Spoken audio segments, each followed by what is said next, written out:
Get celebs updates directly to your inbox. Subscriber, thank you for subscribing. Cold not subscribe. Try again later. Invalid email. Last week I wrote.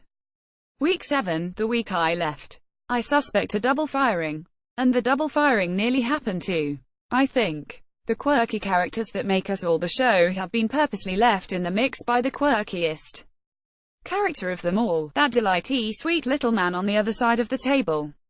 Perhaps he had to go down to the advice of the producers on who to fire and who not to, who knows.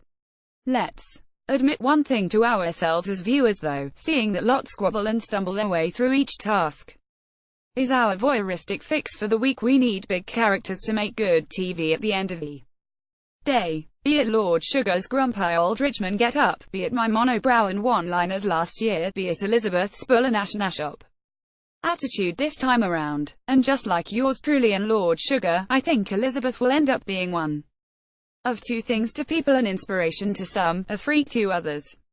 This week's task was the same as Week 2's Jean's task of last year. Advertising. Given a product, the teams had to make a TV advert, a digital billboard. It was on bus stops last year and in the London Underground this year, and do a corporate pitch. The winner was decided by the mood swings of one single person.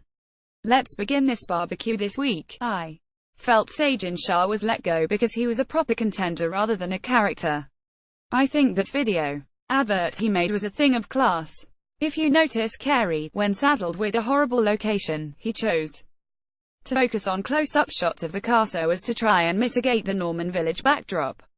Good creative thinking. James White, the PM, did nothing to rein in Elizabeth McKenna's misplaced enthusiasm. That was his one role in that sub-team. Meanwhile, Joanna Joshua appeared rigid in her ways, although at times Bushra Sheikh too didn't come across easy to work with.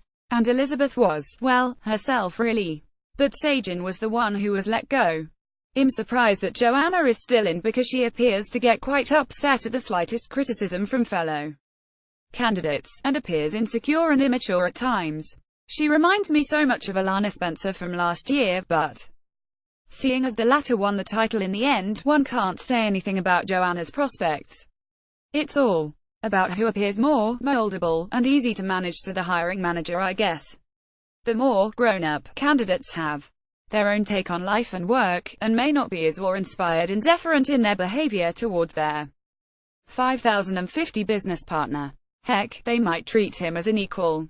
Hey, it makes one wonder if it was because, on a serious business partner selection level, if there is one at all, Lord Sugar didn't think Sajin and him would be a good match, so let him go so as not to waste his time, and kept the others in to keep the TV show entertaining. Maybe the idea is to have a juicy triple firing. After all, 6 candidates need to be fired in the remaining 3 tasks. Gravy. I see that Clark Kent wannabe Andrew got a mention during the treat at the end, and he nearly got fired the week before. Is that a sign he's lined up for the chop soon? I remember the additional screen time the editors graciously gave me during the end of my penultimate episode. Spot a pattern next week. The show goes to the dogs.